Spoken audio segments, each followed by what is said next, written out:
Selain coto Makassar, ada juga loh makanan berkuah lainnya yang tak kalah lezatnya khas dari kota Daeng, palu basah.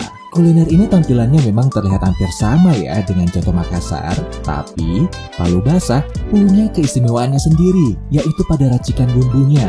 Saat dihidangkan pun, palu basah ditaburi dengan kelapa goreng atau serundeng. Rasa palu basah ini makin gurih dan creamy kalau ada tambahan alasnya, yaitu kuning telur mentah.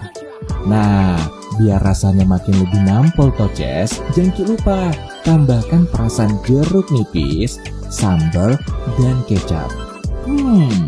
Perpaduan manis, asam, dan pedis bercampur jadi satu.